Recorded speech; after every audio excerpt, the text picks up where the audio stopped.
But before we get to that, Shane, we got to talk the flying Hawaiians getting beat down. Vanderbilt 63, Hawaii 10. Oh, my goodness, Shane. I mean, what a game. Crown them. Hey, I am crowning them, Shane. I don't know if you saw it. I put Vanderbilt number 1 in my SEC power rankings for a reason. How about some of these stats I'm going to throw at your way, Shane? This is the most points Vanderbilt has scored against an FBS opponent since 1941. Jeez. They only scored 30 points. That was their high last year. Hell, they damn doubled it here. Again, 63 points. They outscored Hawaii, Shane, 42-0 in the second half. This is one punt. Vanderbilt had one punt in a football game. When's the last time we've been able to say that? They had 12 possessions. They scored 7 touchdowns. Vanderbilt did. I mean, my goodness, Shane. 404 rushing yards. How about this? 9.9 yards per rush for the Vanderbilt Commodores. They were just a rushing machine, weren't they? Mike, those NCAA numbers right there, buddy. You know? Oh, man. Well, we said this. We said this early. We said this at SEC Media Days when Coach Lee came out and named the starting quarterback. Mike, what he's able to do, he's the fastest Mike I know, I'll tell you that. And this guy is absolutely blazing fast. I love the fact they cut him loose. They let him play some ball. We got to see it. Unfortunately, I didn't get to watch it all because, buddy, at 1 o'clock in the morning, I was out. I saw one of the best tweets I saw, and I'd love to give the guy credit. I can't remember. He says, we're not in football shape either. You know, it's like we weren't prepared to go for 15 hours of college football, but I think we're getting there. But yeah, it was just unfortunate. Not a lot of people got to see this. They just got to see the highlights, which we put out there on our social media channels. But yeah, it was absolutely great. And if it was my wager of the week, Mike, I was raking in the money this weekend, 1-0. Nobody wants to face me. Yeah, and don't forget, if you join us up there at on the Wager app, you got to search us in the community, that SEC podcast, to join us to bet against Shane and I. And again, all new signups get $20 for free, absolutely free. Don't even have to put in a credit card to join us at Wager. But hey, Shane, how about this though? Because going back to the game here, I don't know about you, but Hawaii came right out, opening possession, scored a touchdown. They looked like a damn machine. And I was sitting here saying, oh my God, here we go again. We all know the first game of the Clark Lee era got trounced by ETSU. And this, early on, it felt like maybe that's what was going to happen again. But credit these guys on the road, halfway across the globe, Shane. They didn't blink. And as the game went on, I mean, they just got tougher and tougher and tougher. Scored twice on defense with fumble returns. 3 sacks in the ball game, which is big considering, hell, Vanderbilt only had 9 sacks all of last season, Shane. Yeah. They were getting after Hawaii. I said they rushed for 404 yards. They only allowed 108 rushing yards. Yeah. And Hawaii's best player was a damn running back. So, I mean, this, again, I know you were kidding. We're not crowning Vanderbilt at this point in time. This is going to be one of the worst teams they play this season. But it is a major, major step out here that Vanderbilt was on national television and didn't embarrass the SEC. Instead, they did the embarrassing. And this is what Vanderbilt should be doing in these non-conference games. We're not sitting here saying Vanderbilt is going to win the SEC this year, but they certainly, undoubtedly, it's undisputable, Shane, they have taken a major step from last season. And I think if you're a Vanderbilt fan, you couldn't be more happy with how this game went out. Oh, Cloud 9. This is your first victory. You opened up the season.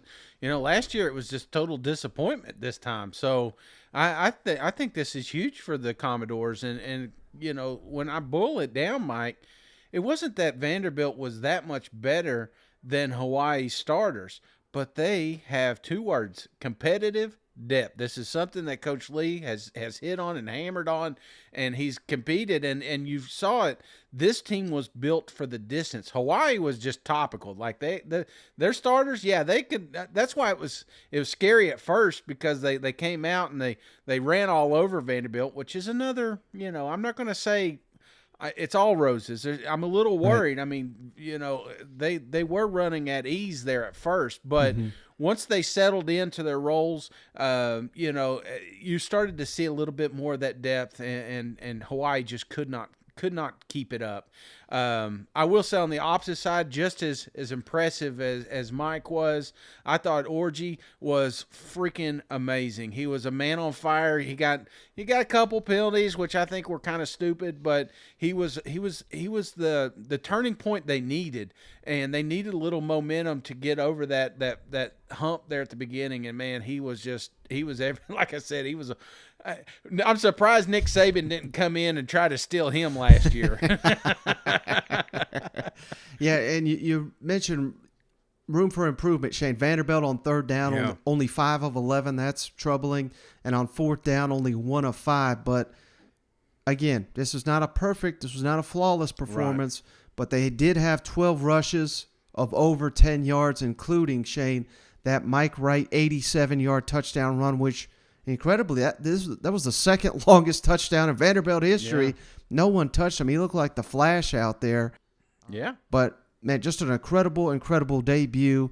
And we had Clark Lee here and Mike Wright after the game talking about opening the season 1-0, the adjustments that needed to be made, and Mike Wright's impact on this team. Let's kick it over to Clark Lee.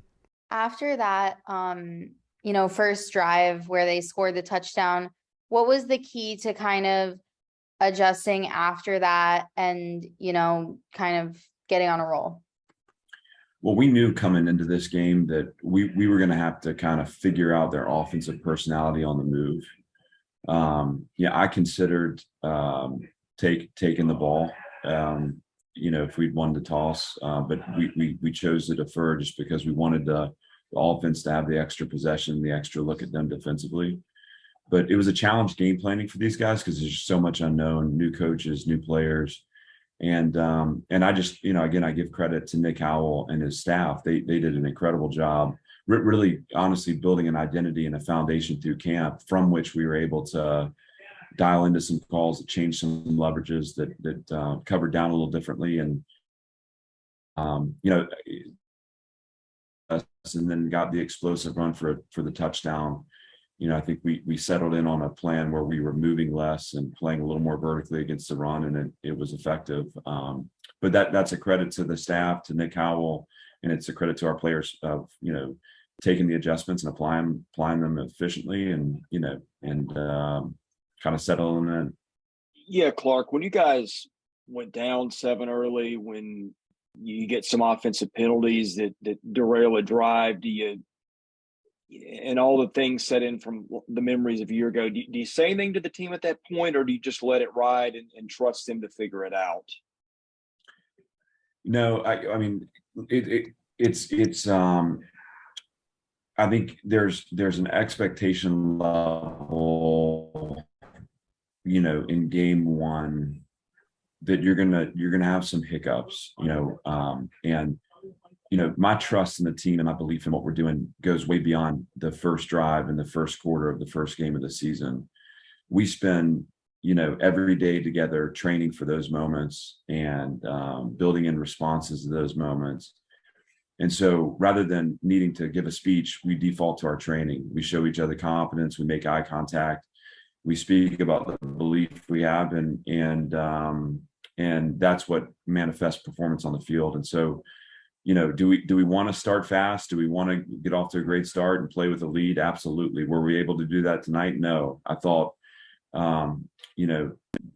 the opportunity that adversity presented us was a chance to show our maturation and our progress as a program. And in that vein, I was grateful for it, and I was proud of the players and the way they just kept their heads down and kept working. Clark, what did Mike Wright do for your offense tonight? Well, yeah, he did a lot. Mike was able to show the things that make him a unique competitor and a unique player. He obviously he had a ton of success on the ground. He was also able to find some plays through the air. I think what is almost most important is he led the offense. He was out there, and I thought was an emotional connector, and handled our double calls, handled our checks effectively. And there's going to be a lot to clean up. I mean, it was not a perfect performance, but there's a lot there for us to build on, and a lot of positives around what he was able to accomplish on an individual level. But at the same time, I'm looking at the offensive line. I'm looking at Will Shepherd throw a block that sprung the run there, the long run for the touchdown. Gavin Schoenwald showed up a ton. He was back there with three backs that ran the ball effectively. Ray and Chase and Rocco did a great job. And so, Mike benefited from all that. And then, we know that he has the ability, when the play's there, to make it. And he did that tonight. We'll clean up the things that we need him to improve upon. And again, this is just the start for him. But a good start it was. All right, Mike. Appreciate it. Thank you. All right. Thank you guys for staying up. What time is it there? It is 1:57 in the morning. Oh my goodness. Thank you guys for staying up. Anchor down. We really appreciate it. Oh my goodness. Oh my God. Thank you. No, awesome. That's crazy. 157? All right. Hey, as long as they don't embarrass themselves against Elon, Vanderbilt's going to be 2-0 to start the year, which, don't forget, they've got SEC Nation coming to their house for week 3. All of a sudden, that Wake Forest game, I mean, hey, we could have us some buzz and some energy on them Vanderbilt Commodores. Well, it's like on them Friday Twitter spaces, I said upset alert would be Ole Miss and Vanderbilt. And about quarter in, I was like, maybe I wish I could retract that, But then 60 points later, I'm like, yeah, see what I'm saying? Vandy's sleeping on Vandy. So, no, it was fun to watch. And it was just, again, it was just some things, Vanderbilt, and it's going to be like a lot of SEC teams. There's going to be some things they're going to have to work on. There was some stupid mistakes, a lot of penalties, little things like that. They're gonna need to clean up. But I was really impressed, man. Just the way this team rallied. I don't know why I'm surprised. We talked about how scrappy they were last season. It just felt like they fought the whole tooth and nail the whole time. Fans, oh man, Hawaii's pumped up. They ain't gonna lose a game. Blah blah blah. John says they're leaving at half. That's what I mean. When's the last time Vanderbilt could say that? So I think this new chapter is going to be exciting. As long as they keep Mike healthy, brother, I think they're gonna surprise a few teams. Yeah, no doubt. Well, Shane, you ready to talk some SEC opener action? Hell yeah, Mike, let's do it.